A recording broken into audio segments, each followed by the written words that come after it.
Jake's workshop was a symphony of solitude, a small island of organized chaos adrift in the forgotten currents of Sector Gamma 7. Here, in the underbelly of a colossal space station, far from the gleaming promenades and the silent, indifferent gaze of the wealthy, Jake had carved out a small kingdom for himself. The air in his shop didn't smell of sterile, recycled oxygen. It smelled of hot metal, ozone, and the faint, sweet scent of lubricating oil. It was the smell of creation, of purpose. His hands, calloused and often stained with grease, moved with the gentle, confident grace of a master craftsman. He was a mechanic, but his canvas was not the grand roaring engines of starships, but the small broken things that the galaxy had discarded. He was a mender of the forgotten, a discarded data slate, a flickering hollow projector, a child's broken music box. These were the things that found their way to his workbench. He didn't just fix them, he understood them, his calloused fingers reading the story in every scratch and dent. For Jake, every object had a soul, a purpose that deserved to be restored. This quiet, solitary life was a self-imposed exile, a shield against a world that had become too loud with loss. He had once been a celebrated inventor on a vibrant green earth, a man whose hands could weave magic from circuits and gears. He had a workshop then, too, but it had been filled with a different sound, the bright, beautiful, chaotic laughter of his daughter Lily. She had been his sun, his moon, his entire universe. But a quiet, sudden fever, a simple, cruel twist of fate, had stolen her from him, and with her had stolen the light from his world. He had fled to the stars, not in search of adventure, but in search of silence, a quiet place where the echoes of her laughter could not reach him. He had left behind the world of grand inventions, and sought refuge in the simple, honest work of fixing what was broken. It was a penance, a way to bring a small piece of order to a universe that felt so chaotic and unjust. He found a quiet, profound satisfaction in it. To take something shattered and make it whole again was a small, defiant act against the entropy that had claimed his own happiness. His workshop was his monastery, his tools the instruments of his meditation. The shelves were lined with jars of tiny screws, gears, and wires, each sorted with a meticulous care that bordered on obsession. He was a lonely man, but he was not without purpose. He was the keeper of broken things, the quiet god of the discarded. He knew the station's inhabitants by the things they threw away. He knew their hopes and their heartbreaks, all told through the silent language of their possessions. He was a ghost in their lives, a silent observer who asked for nothing and offered only his skill. He had long since accepted that this was all his life would be, a quiet, solitary symphony of mending, a life lived in the shadows, surrounded by the ghosts of other people's memories. But the universe, in its infinite, unpredictable wisdom, was about to send him a new kind of broken thing, a test for his grieving heart, in a form he could have never anticipated. The soft, melodic chime above Jake's workshop door, a sound he had salvaged from a discarded children's toy, rarely rang after the main station traffic had died down. So, when it chimed in the deep quiet of the late cycle, Jake looked up from his work, a flicker of surprise cutting through his focused concentration. Standing hesitantly in the doorway were two small alien children. They were unlike any species he had seen before on the station. Their skin was a soft pale blue, almost luminous in the warm focused glow of his workshop lamp. Their large dark eyes, like pools of polished obsidian, took in the organized clutter of his shop with a wide, silent, and unnervingly serious curiosity. They had slender frames and delicate pointed ears that twitched nervously at the unfamiliar sounds of his tools. Their hair was a cascade of fine silvery braids that seemed to shimmer with an inner, captured starlight. They were, by any standard, beautiful, almost ethereal creatures. But it was not their beauty that struck Jake. It was their profound, almost adult-like seriousness. Their faces were solemn, their posture rigid and disciplined, as if they were miniature soldiers, not children. They stood huddled together, their small hands clutching each other not in fear, but in a gesture of mutual silent support. They wore simple, identical tunics of a dark, utilitarian gray material, which seemed strangely at odds with their otherwise regal and delicate appearance. For a long, silent moment, they simply stood there, two small, serious figures on the threshold of his small, cluttered world. Jake, who was used to the loud, boisterous, and often demanding clientele of Sector 7, was momentarily disarmed by their silent, polite, and almost formal hesitation. hesitation. He put down his soldering iron. The hiss of the cooling metal, a loud sound in the quiet shop. A genuine warm smile, a rare visitor to his face, touched his lips. "Well, hello there," he said, his voice soft, deliberately gentle, so as not to startle them. "You two look a little lost. Can I help you with something?" The taller of the two children, who might have been the equivalent of a 7-year-old human, took a hesitant but measured step forward. She held out a small metallic object. It was, or had been, a toy, a beautifully crafted miniature hovercraft with articulated thrusters and what looked like real microscopic running lights. One of its delicate thruster pods was bent at an unnatural angle, broken. The child looked from the broken toy to Jake, her large dark eyes holding not a plea, but a quiet solemn request. She said nothing, but her message was clear, a silent challenge that was far more compelling than any spoken words. "They say you are the one who mends broken things. Prove it." Jake felt a familiar, painful tug in his chest, a ghost of a memory of another small hand holding another broken toy. Jake knelt down to their level, a gesture intended to make his large human frame seem less intimidating. His gaze was soft and reassuring. "Let's have a look," he said, his voice a gentle murmur. The child, after a moment's hesitation, solemnly placed the broken hovercraft into his outstretched, calloused hands. Jake examined it with the practiced, reverent eye of an expert, noting the fine, almost microscopic clockwork of its internal gyroscopes and the hair-thin wires of its power matrix. It was a masterpiece of alien craftsmanship, a piece of technology far beyond a simple toy. But he also saw the simple, sad reality of the situation. It was a child's broken treasure. And in the face of that universal tragedy, the origin of the child, or the complexity of the toy, did not matter. He knew with a certainty that defied all logic or profit, that he was going to fix it. He motioned for the two children to come further into the workshop, pointing to a small, worn-out stool he kept in a corner. "Have a seat," he said gently. "This might take a minute." They obeyed silently, their movements synchronized, climbing onto the stool and watching him with those wide, unblinking obsidian eyes as he carried their small, broken treasure to his workbench. The workshop, which often felt like a tomb of forgotten things, was suddenly filled with a new, quiet and expectant energy. It was the energy of a child's focused hope. Jake switched on his magnifying lamp, its bright, clean light illuminating the intricate, damaged mechanism of the toy. He worked with a gentle, loving precision that he reserved only for the most delicate of projects. His large, grease-stained hands, which could wrestle with heavy-duty power conduits and recalcitrant fusion cores, now moved with the grace and delicacy of a surgeon. He used a set of tiny specialized tools he had crafted himself, his touch feather-light as he realigned the microscopic gears and reconnected the severed microfilaments in the thruster pod. He could have simply straightened the bent metal, a quick 5-minute fix, but that wasn't Jake's way. He saw not just a broken toy but a broken experience, a loss of joy, and that required more than just a simple repair.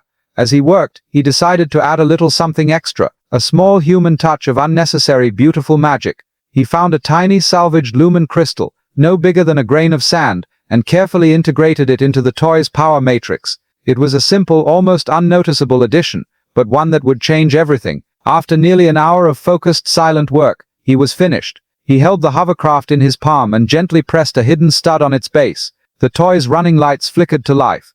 The repaired thruster pod hummed, and the entire craft lifted silently into the air, hovering a few inches above his hand. And as it hovered, the tiny lumen crystal he had added caused the thrusters to emit a faint, shimmering shower of soft blue light. He turned and presented the restored, now magical hovercraft to the children. Their reaction was a quiet, profound miracle. Their solemn, serious faces, which had been as still as masks, broke into expressions of pure, unadulterated astonishment. A soft, melodic gasp escaped both of them. The taller child reached out a hesitant hand, and Jake gently guided the floating toy to hover above her palm. She held it, her eyes wide with a wonder he suspected she had never been allowed to feel before. The two children looked at each other, then back at Jake, their faces filled with a silent, overwhelming gratitude that needed no translation. The taller child reached into a small pouch at her waist and held out a credit chip, a standard, high-value Imperial credit. Jake gently pushed her hand away, a warm, genuine smile on his face. "No charge," he said softly. "There's no price for fixing a child's joy. Just take care of it." They stared at him for a moment, their minds clearly unable to process the concept of a service rendered without cost. Then, with a final reverent and deeply formal bow, they turned and disappeared back into the shadows of the station, leaving Jake alone once more in his workshop, his heart feeling a little less empty than it had an hour before. Jake assumed that would be the end of it, a strange heart-warming one-time encounter, a quiet story he would tell only to himself in the lonely hours of the night. But the next evening, just as he was preparing to close up shop, the soft melodic chime of his door rang again. It was them. The two alien children stood in the doorway, and this time they were not alone. A third, slightly smaller child stood between them, clutching a different broken toy, a small wheeled vehicle that had lost one of its 6 wheels, its axle bent and twisted. The first two children looked at Jake not with a plea, but with a quiet, confident expectation. They had returned, and they had brought a friend. Jake felt a genuine, deep-seated smile spread across his face, a feeling so unfamiliar it almost felt strange. "Looks like you've got another patient for the doctor," he said, his voice warm and welcoming. This became their new silent pilgrimage. Every few days a small solemn delegation of alien children would appear at his workshop. Sometimes it was the original 2, sometimes they brought new friends, their numbers growing from 3 to 4, then 5. Each time they would bring a new beautifully crafted but broken toy, a spinning top that had lost its perfect gyroscopic balance, a small clockwork creature, a marvel of microscopic engineering that had stopped walking, a delicate crystal flower whose internal light had gone out, and each time, Jake would welcome them in, his workshop transforming from a place of business into a sanctuary, a quiet, safe hospital for their broken treasures. He never asked their names. They never spoke a word. Their entire relationship was built on this simple, profound and silent exchange, a broken toy, a silent request for help, and a small act of human kindness, rendered without price or expectation. He began to look forward to their visits with an eagerness that surprised him. His small, cluttered workshop, once a bastion of his solitude and a monument to his grief, now felt a little less empty. The presence of the silent, watchful children brought a quiet, focused energy to the space, a warmth that had nothing to do with his plasma torch. He set up a small designated waiting area for them, with a comfortable salvaged cushion, and a few simple sturdy human toys he had made himself, smoothly sanded wooden blocks, and a set of polished, clinking magnetic marbles. He learned their personalities not through words, but through their actions. The oldest was the quiet, serious leader, always presenting the broken toy with a formal gravity.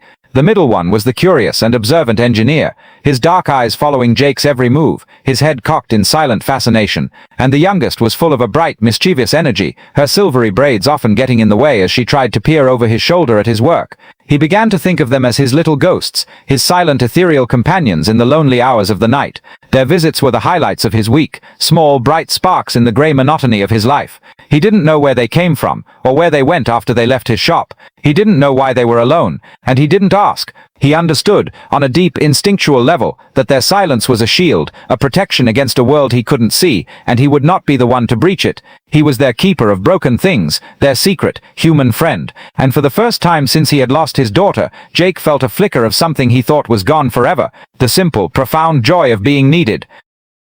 One evening, the children brought him a new kind of challenge, an object that blurred the line between a toy and a work of art. It was a small, ornate music box, crafted from a strange dark wood that seemed to absorb the ambient light of the workshop. Intricate silver filigree, in flowing organic patterns Jake had never seen before, covered its surface. It was clearly an object of great value, a family heirloom perhaps, and it was broken. It would not open, and its music was silent. The children, more than ever before, looked at him with a new level of concern in their dark obsidian eyes. This object, he sensed with a certainty that went beyond simple observation, was more than just a plaything. It was important. It held a memory. Jake took the music box to his workbench, its weight surprisingly heavy and dense in his hands. He spent hours examining it under the bright, clean light of his magnifying lamp, his usual array of delicate tools proving utterly useless against the seamless, alien craftsmanship. There were no visible hinges, no detectable locks, no seams that his finest probes could find. It was a perfect, silent, and infuriating puzzle.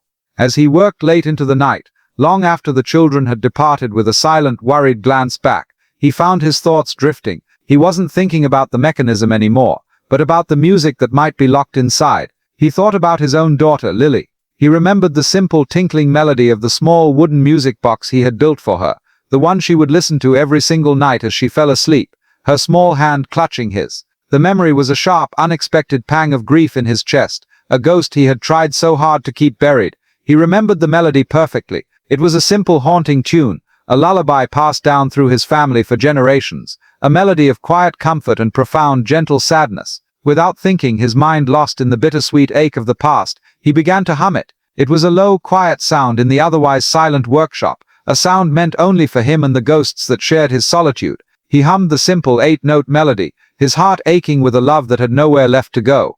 As the final soft notes of the lullaby faded into the hum of the station's life support, he heard a soft, almost inaudible click. He looked down. A tiny, almost invisible seam, no thicker than a spider's thread, had appeared on the surface of the alien music box. His breath caught in his throat. It couldn't be. It was a coincidence, an impossibility. But his hands, acting on an instinct he didn't understand, traced the melody again, this time by tapping his fingers lightly on the box in the exact rhythm of the song. With each correct note, another part of the seam appeared, a glowing silver line tracing a complex, beautiful pattern across the dark wood. It wasn't a mechanical lock. It was a sonic key, a lock that responded not to a tool, but to a specific resonant frequency, to a memory, to a feeling. As he completed the melody, the box opened with a soft sighing sound, releasing a faint scent of a strange, sweet alien flower. It didn't play a grand alien symphony. Instead, a single perfect holographic image of a star cluster bloomed in the air above it, a silent, beautiful, and deeply personal map. Jake stared at it, a profound sense of awe and a deep, chilling dread washing over him. This was no toy, and he had just unlocked it with the ghost of a lullaby he used to sing to his own lost child. The revelation of the music box left Jake deeply unsettled.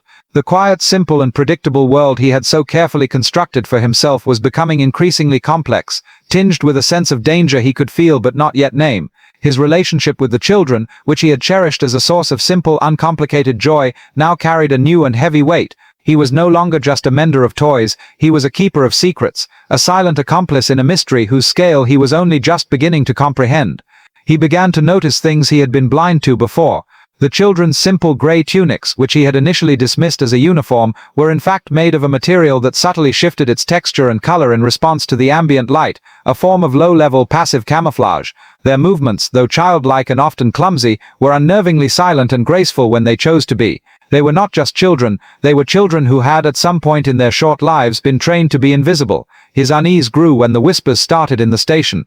Sector Gamma 7, for all its chaos, was a small, tightly knit community of survivors and opportunists. Its inhabitants had a keen, almost predatory sense for anything out of the ordinary, and Jake's little ghosts, as he had come to call them, were no longer a complete secret. Other merchants and mechanics, their curiosity piqued by the regular silent visits of the strange blue-skinned children to the human's workshop, had started to talk. Rumors, fueled by suspicion and a general distrust of the unknown, began to circulate. Some said Jake was exploiting the children, using their clearly advanced alien knowledge to enhance his own repair business.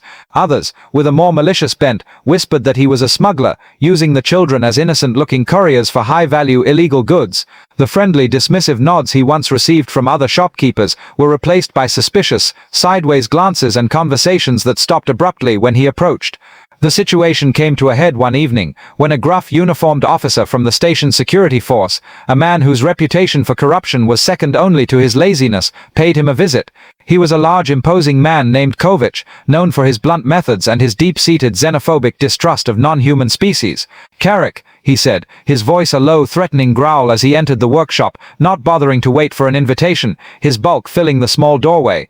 "I'm hearing stories about you and some off-world runts. They say you're running a little side business. Care to explain?" Jake felt a cold knot of dread tighten in his stomach. He kept his expression neutral, his hands busy polishing a tool, not wanting to betray any sign of fear. "They're just kids, officer," he said, his voice remarkably steady. "They bring me their broken toys, I fix them, that's all there is to it." Kovich leaned heavily on the workbench, his face uncomfortably close to Jake's, the sour smell of his breath washing over him. "For free," he sneered, his eyes glinting with a greedy, knowing light. "I've seen your business logs, Carrick. You're barely scraping by. A man on the edge of bankruptcy doesn't do charity work for a bunch of xenobrats, unless there's something in it for him." The question hung in the air, heavy and dangerous.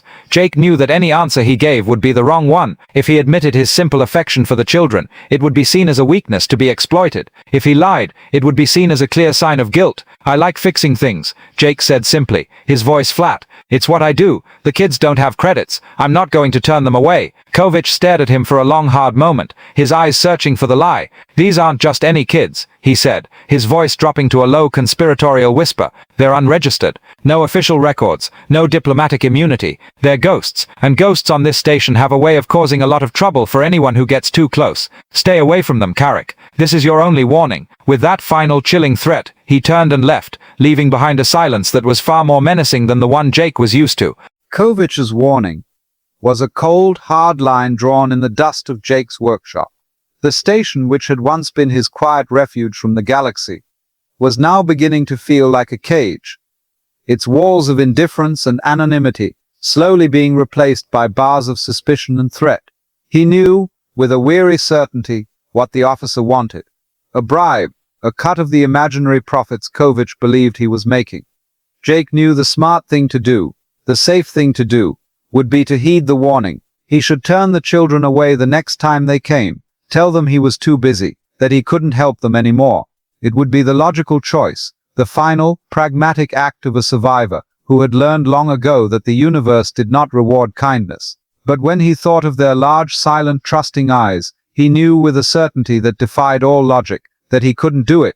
His small, cluttered workshop had become their only safe harbor in a galaxy that was clearly hostile to them, and he would not be the one to turn them out into the storm. His resolve was tested just 2 nights later. The children arrived, not with a broken toy, but with a new, deeper level of fear in their dark obsidian eyes. The oldest child, the one who always acted as their silent, solemn leader, held out a small, intricate puzzle box. It was crafted from the same dark, light-absorbing wood as the music box he had opened, its surface covered in a dizzying array of tiny, interlocking silver panels. It was beautiful, a marvel of craftsmanship, but it was also wrong. A faint, erratic and sickly green light pulsed from within the seams, and the box was unnaturally, cryogenically cold to the touch.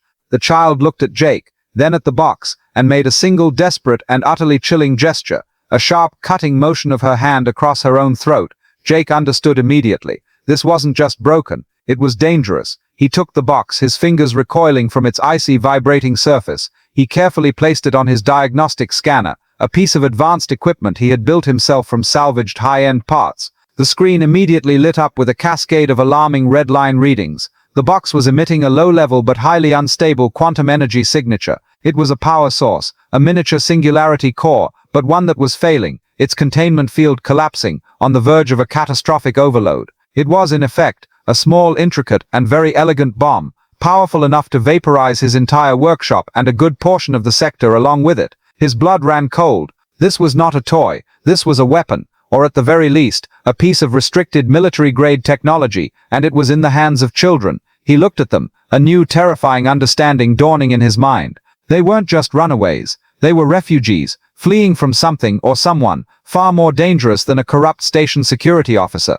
and they were carrying the broken, dying remnants of their technology with them, completely unaware of the mortal danger they posed to themselves and everyone around them. He had to disarm it, and he had to do it now. He cleared his workbench with a sweep of his arm, his movements now sharp and precise, the quiet, thoughtful tinkerer of broken toys replaced by a man of focused, urgent and life-saving action. He gently, using a set of non-conductive, ceramic-tipped tools, began the painstaking, terrifying process of prying open the first of the silver panels, his entire world narrowing to the soft, sickly green pulse of the dying machine in his hands. He could feel the children's collective, fearful gaze on his back, their silent hope a heavy, terrifying weight on his shoulders. He was no longer just a mechanic. He was the only thing standing between these children and a silent, violent, and utterly final detonation. Jake worked with a level of focused intensity he hadn't summoned in years, not since the days he designed fail-safe systems for deep space probes. The puzzle box was a masterpiece of alien engineering, a fractal labyrinth of interlocking parts and microscopic quantum energy conduits. It was designed to be opened only by someone with a deep, intuitive, and almost symbiotic understanding of its internal mechanics. It was also designed to detonate violently if any of those mechanics were forced, tampered with, or failed. It was a trap, wrapped in a puzzle, powered by a dying star. Jake, however, was not just a mechanic. He was an artist, a musician of machines. He didn't just see gears and wires. He saw a system, a flow, a story. He traced the decaying energy pathways, not with his eyes, but with his fingertips, feeling the faint, subtle, and increasingly erratic vibrations of the failing power source. He was, in a sense, listening to the box's dying, frantic heartbeats, trying to understand its pain before it tore itself apart. He spent hours hunched over the workbench, a single bright lamp casting a pool of sterile white light that pushed back the shadows of his cluttered workshop. The children remained on their stool, a silent, unmoving and terrified audience, their large dark eyes reflecting the sickly green glow of the device. They did not speak, they did not fidget, they simply watched, their absolute unwavering faith in him a tangible, heavy presence in the room. He was their only hope, and they knew it, and the weight of that trust was more terrifying than the unstable device in his hands. He managed to bypass the first 3 layers of the intricate mechanism, his movements a slow, delicate and nerve-wracking ballet of precision. Each tiny click of a panel sliding into place was a small victory, each soft hum of a realigned energy conduit, a breath of relief. But the final layer, the one directly encasing the singularity core, was different. It wasn't a mechanical lock, it was a bio-lock, a series of quantum tumblers keyed to a specific, unique and living energy signature. It required a touch, a connection, a biological key that he, a human, could not provide. He stared at the lock, the soft green light now pulsing with a frantic, dying and accelerating rhythm. He was so close, he could try to force it, but he knew the result would be a silent, instantaneous flash of annihilation. The energy readings on his scanner were climbing steadily into the red, the internal temperature rising. They were running out of time. He turned to the children, a look of grim, heartbreaking apology on his face. "I'm sorry," he whispered, the words feeling like stones in his throat. "I can't open this last part. It needs one of you." The oldest child, seeing the utter defeat in his eyes, slid silently off the stool and approached the workbench. She looked at the puzzle box, her face a mask of calm, solemn resolve. Then she did something that defied all of Jake's understanding of technology and life itself. She reached out her small, slender, pale blue hand, and gently, without a trace of hesitation, placed it directly on the surface of the glowing, unstable device. A brilliant, blinding flash of pure white light erupted from the box, and Jake instinctively threw himself in front of the other children, shielding them with his body, bracing for the inevitable, world-ending explosion. But the explosion never came. When the blinding light faded, and the sound of his own heart beating was the only thing he could hear, Jake slowly, cautiously, looked back at the workbench. The box was no longer glowing green, it was open, and inside, nestled on a bed of dark, shimmering velvet, was a single perfect, and now completely inert crystal, pulsing with a soft, steady, healthy blue light. The girl stood there, her hand still resting on the box, a small, sad and incredibly weary smile on her lips. She had not just opened it, she had calmed it, she had healed it. Jake stared at her, his mind struggling to comprehend what he had just witnessed. This was not a child. This was something else entirely, something ancient, something powerful, and something that was now in very, very deep trouble. Kovich's warning was a cold, hard line drawn in the dust of Jake's workshop. The station, which had once been his quiet refuge from the galaxy, was now beginning to feel like a cage, its walls of indifference and anonymity slowly being replaced by bars of suspicion and threat. He knew with a weary certainty what the officer wanted: a bribe, a cut of the imaginary profits Kovich believed he was making. Jake knew the smart thing to do, the safe thing to do, would be to heed the warning. He should turn the children away the next time they came, tell them he was too busy, that he couldn't help them anymore. It would be the logical choice, the final pragmatic act of a survivor who had learned long ago that the universe did not reward kindness. But when he thought of their large, silent, trusting eyes, he knew with a certainty that defied all logic that he couldn't do it. His small, cluttered workshop had become their only safe harbor in a galaxy that was clearly hostile to them, and he would not be the one to turn them out into the storm. His resolve was tested just 2 nights later. The children arrived, not with a broken toy, but with a new, deeper level of fear in their dark obsidian eyes. The oldest child, the one who always acted as their silent, solemn leader, held out a small, intricate puzzle box. It was crafted from the same dark, light-absorbing wood as the music box he had opened, its surface covered in a dizzying array of tiny, interlocking silver panels. It was beautiful, a marvel of craftsmanship, but it was also wrong. A faint, erratic and sickly green light pulsed from within the seams, and the box was unnaturally cryogenically cold to the touch. The child looked at Jake, then at the box, and made a single desperate and utterly chilling gesture, a sharp, cutting motion of her hand across her own throat. Jake understood immediately. This wasn't just broken, it was dangerous. He took the box, his fingers recoiling from its icy, vibrating surface. He carefully placed it on his diagnostic scanner, a piece of advanced equipment he had built himself from salvaged high-end parts. The screen immediately lit up with a cascade of alarming red line readings. The box was emitting a low-level but highly unstable quantum energy signature. It was a power source, a miniature singularity core, but one that was failing, its containment field collapsing, on the verge of a catastrophic overload. It was in effect a small, intricate and very elegant bomb, powerful enough to vaporize his entire workshop, and a good portion of the sector along with it. His blood ran cold. This was not a toy. This was a weapon, or at the very least a piece of restricted military-grade technology, and it was in the hands of children. He looked at them, a new terrifying understanding dawning in his mind. They weren't just runaways. They were refugees, fleeing from something or someone, far more dangerous than a corrupt station security officer, and they were carrying the broken, dying remnants of their technology with them, completely unaware of the mortal danger they posed to themselves and everyone around them. He had to disarm it, and he had to do it now. He cleared his workbench with a sweep of his arm, his movements now sharp and precise, the quiet, thoughtful tinkerer of broken toys replaced by a man of focused, urgent and life-saving action. He gently, using a set of non-conductive ceramic-tipped tools, began the painstaking, terrifying process of prying open the first of the silver panels, his entire world narrowing to the soft, sickly green pulse of the dying machine in his hands. He could feel the children's collective, fearful gaze on his back, their silent hope a heavy, terrifying weight on his shoulders. He was no longer just a mechanic. He was the only thing standing between these children and a silent, violent, and utterly final detonation. Jake worked with a level of focused intensity he hadn't summoned in years, not since the days he designed fail-safe systems for deep space probes. The puzzle box was a masterpiece of alien engineering, a fractal labyrinth of interlocking parts and microscopic quantum energy conduits. It was designed to be opened only by someone with a deep, intuitive, and almost symbiotic understanding of its internal mechanics.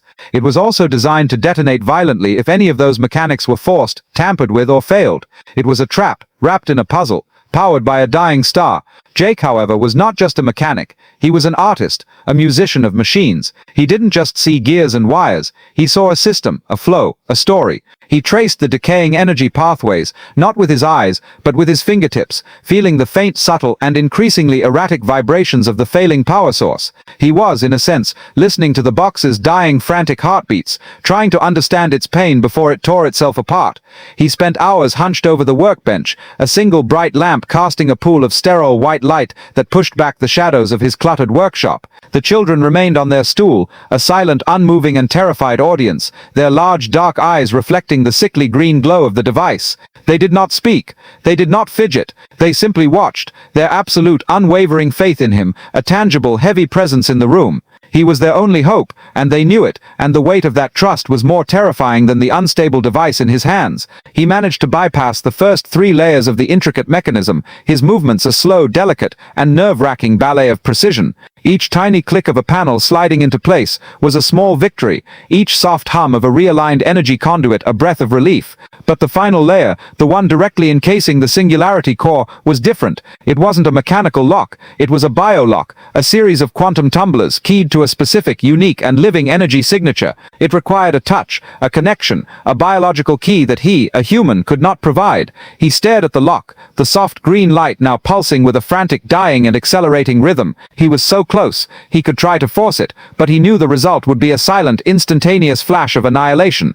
The energy readings on his scanner were climbing steadily into the red, the internal temperature rising. They were running out of time. He turned to the children, a look of grim, heartbreaking apology on his face. "I'm sorry," he whispered, the words feeling like stones in his throat. "I can't open this last part. It needs one of you." The oldest child, seeing the utter defeat in his eyes, slid silently off the stool and approached the workbench. She looked at the puzzle box, her face a mask of calm, solemn resolve. Then she did something that defied all of Jake's understanding of technology and life itself. She reached out her small, slender, pale blue hand and gently, without a trace of hesitation, placed it directly on the surface of the glowing, unstable device. A brilliant, blinding flash of pure white light erupted from the box, and Jake instinctively threw himself in front of the other children, shielding them with his body, bracing for the inevitable, world-ending explosion. But the explosion never came. When the blinding light faded, and the sound of his own heart beating was the only thing he could hear, Jake slowly, cautiously, looked back at the workbench. The box was no longer glowing green,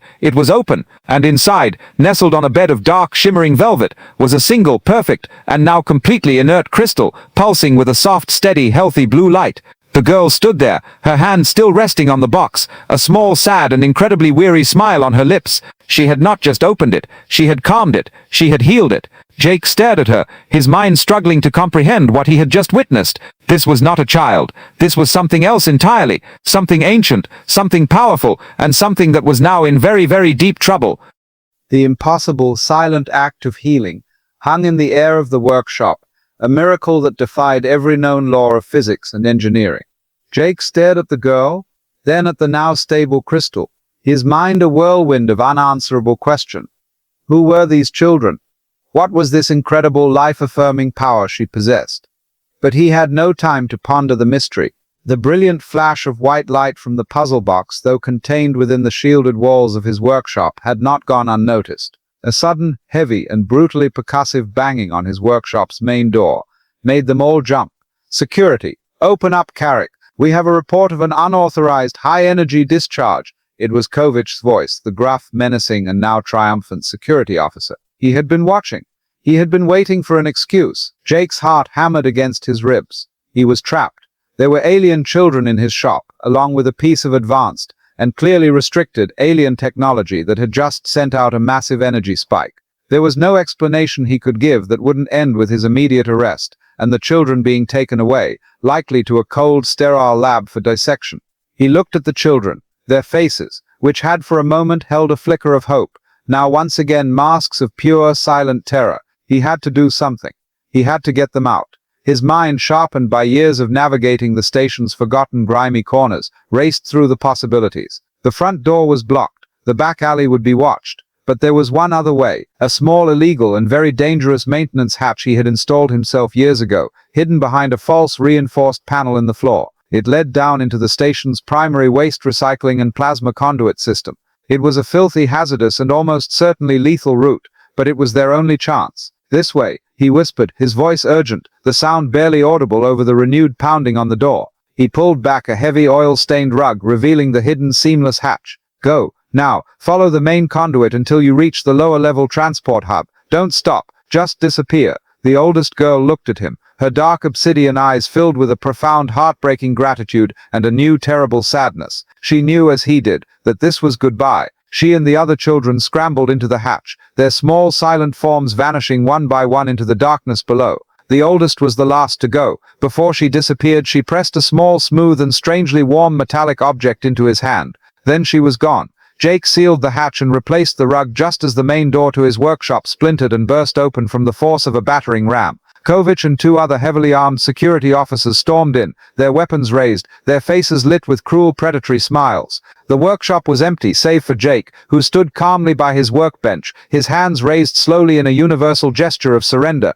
Kovich's eyes scanned the room, a flash of anger crossing his face as he realized the children were gone. "Where are they, Carrick?" he snarled, his voice a low, dangerous growl. Jake just shook his head, his face a mask of weary defiance. "I don't know what you're talking about, officer. I was just working, had a bit of a power surge." Kovich wasn't buying it. He saw the open puzzle box on the bench, the inert crystal still pulsing with its soft, steady blue light. "Confiscate that," he ordered one of his men. Then he turned back to Jake, a cruel, triumphant smile spreading across his face. "You're finished, Carrick. Interfering with unregistered xenotypes, harboring fugitives, possession of restricted technology. You're going to a very dark, very deep hole for a very, very long time." Jake didn't resist as they roughly shackled him. His only thought was of the children. He had bought them a little more time. He hoped with all his heart that it was enough. Jake was thrown into a cold, dark, and windowless detention cell in the deepest, most forgotten level of the station's security block. It was a place for the disappeared, a legal black hole from which few ever returned, a place where the station's inconvenient problems were quietly and permanently solved.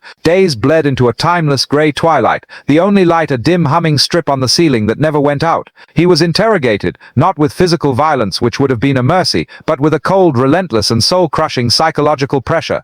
They asked him the same questions over and over, their voices a monotonous, droning buzz. Who were the children? Where did they come from? What did they want? What was their technology? Jake gave them them the same simple and utterly honest answer every single time. He didn't know. He was just a mechanic. They were just kids with broken toys. His interrogators, led by a smug and triumphant Officer Kovich, could not comprehend an act of kindness without a motive of profit or conspiracy. They saw him as a key, a link to a prize they could sell to the highest bidder, a powerful new technology, or perhaps even the children themselves. They threatened him. They bribed him. They showed him fabricated evidence of his impending life sentence in a deep space labor colony. But they couldn't break him, for a simple reason. He was telling the truth. And in a strange way, his ignorance was his final gift to the children, his last act of protection. He couldn't betray a secret he did not know. He lost track of time. The hours, the days, they merged into a single, unending moment of grey silence. He thought about the children constantly, wondering if they had made it to the lower-level transport hub,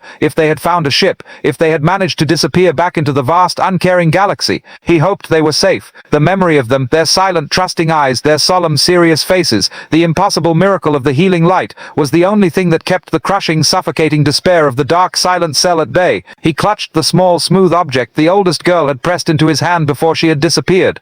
It was a small metallic sphere, perfectly seamless, that felt strangely, constantly warm to the touch, a small ember of life in the cold, dead room. It was his only link to them, a final parting gift, a reminder of the few weeks when his life had been filled with a quiet, dangerous and beautiful purpose. He had failed. He had tried to protect them, but in the end, he had only managed to get himself thrown into a hole, leaving them to face their unknown, and clearly powerful hunters alone. One day, or what he assumed was a day, the heavy magnetic lock on his cell door hissed open with a sound that was jarringly different from the usual, perfunctory slide of the food slot. It wasn't his usual interrogator. It was a figure of immense, breathtaking and almost blinding authority. She was a Cerulean, but unlike any he had ever seen depicted in the news feeds. She was tall, impossibly regal, and wore an intricate flowing gown that seemed to be woven from solidified starlight itself. A diadem of glowing living crystals rested on her brow, pulsing with a soft internal light. She was flanked by two of the most imposing royal guards he could have ever imagined, their armor a masterpiece of gleaming silver and blue metal,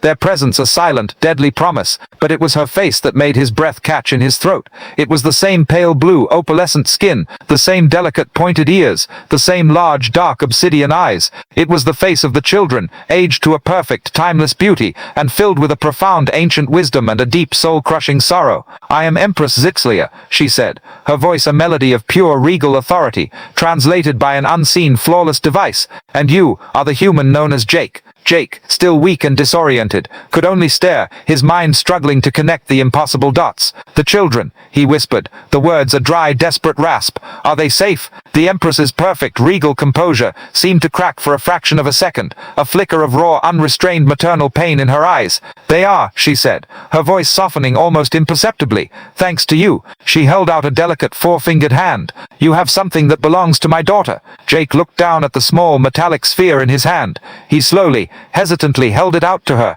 He finally understood. It wasn't a gift, it was a key. Empress Zilia took the small metallic sphere from Jake's hand, her long, elegant fingers brushing against his, for a brief, startling, and unexpectedly warm moment. The sphere, which had been inert, seamless, and silent in his possession, immediately came to life in her grasp.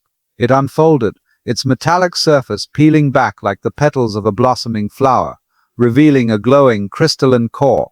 It projected a single, simple, pre-recorded message into the stale, recycled air of the small, dark cell. It was the voice of the oldest child, clear, calm, and filled with a profound, unwavering love that transcended the alien cadence of her language. "Mother," the voice said in the melodic, untranslated Cerulean tongue, a sound that was both a plea and a statement of fact. "If you are seeing this, then we are lost, but we are not alone.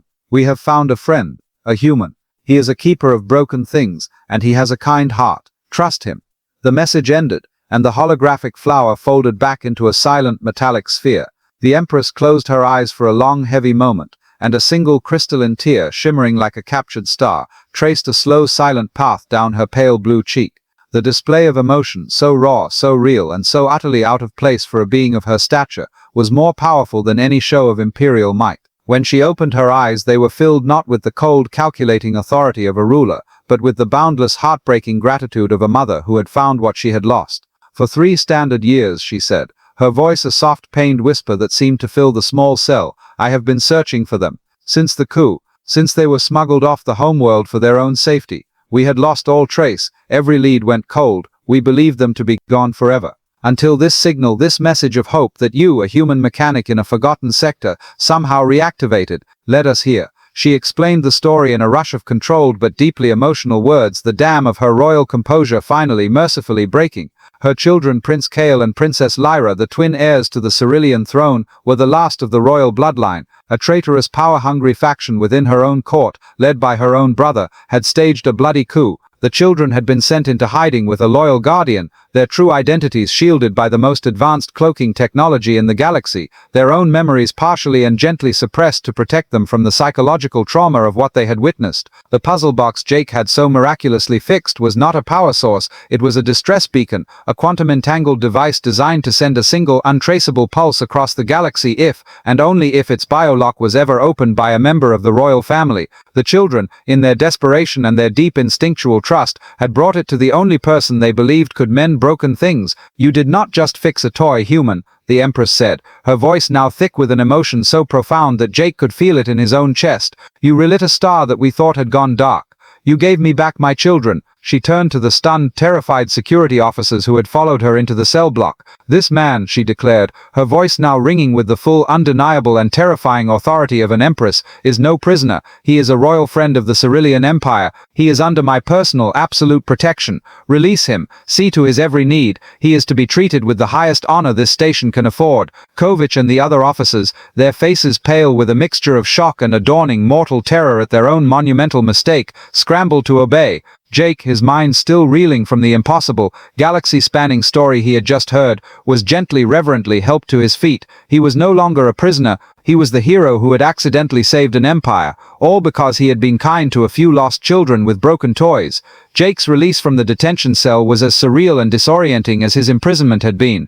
One moment he was a forgotten prisoner in a dark hole, the next he was being escorted by the Empress's own royal guard through the stunned, silent corridors of the security block. Officers who had sneered at him just days before now averted their gazes, their faces masks of fear and respect. Captain Hedges, the station's head of security, met them at the exit, his usual arrogance replaced by a pale, trembling deference. He bowed so low his forehead almost touched his knees, stammering apologies that the Empress completely ignored. Jake was led not to his small, cluttered workshop, but to the most opulent diplomatic suite on the entire station, a space of breathtaking luxury he had previously only ever seen on news feeds, a place he would normally have been assigned to clean. His simple stained janitor's uniform was taken away and replaced with fine, soft-spun fabrics of a deep royal blue. A team of the galaxy's best medics, a stark contrast to the station's gruff, dismissive security officers, attended to him, their advanced scanners and gentle hands ensuring his complete recovery from the days of malnutrition and stress. He was a guest of the Empress, and the station's entire administration, from Captain Hedges down to the lowest-ranking clerk, tripped over themselves to accommodate his every unspoken wish, but Jake wanted none of it. He didn't want the luxury, the deference, or the groveling apologies. His mind was a whirlwind of impossible realities, empresses, coups, runaway heirs. But through it all, one simple desperate question remained. He just wanted to know if the children, his little ghosts, were truly safe. Empress Zilia, with an empathy that he was beginning to realize was the true source of her power, understood his quiet, unspoken anxiety. She arranged a meeting. It took place not in a formal, intimidating audience chamber, but in a small private garden atrium at the very pinnacle of the station, a hidden sanctuary of green living things under a transparent, star-dusted dome. The children were there. They were no longer in their tattered grey tunics, but in fine silken robes of the same deep royal blue he was now wearing. They were clean, well-fed, and surrounded by a retinue of silent, watchful royal guards. But the moment they saw Jake, all their newfound royal composure, all their disciplined silence vanished. With joyous, melodic cries that echoed through the quiet garden, they ran to him, not with the hesitant, cautious steps of before, but with the unrestrained, clumsy, and beautiful abandon of happy children, their small arms wrapped around his legs in a fierce, desperate hug, their faces pressed into his sides. Jake knelt down, his own eyes filling with hot, unstoppable tears of profound relief, and returned the embrace, his large, calloused hands gently stroking their silvery, braided hair. In that moment, he was not a mechanic or a royal friend. He was simply their Jake, the safe harbor they had found in a storm, and they had found him again. The Empress watched this emotional, chaotic reunion with a small, genuine, and profoundly beautiful smile, a sight that would have sent shockwaves of disbelief through her own court. She let them have their moment, a quiet, beautiful tableau of a family reunited, a family forged not by blood but by the simple, unbreakable bonds of kindness.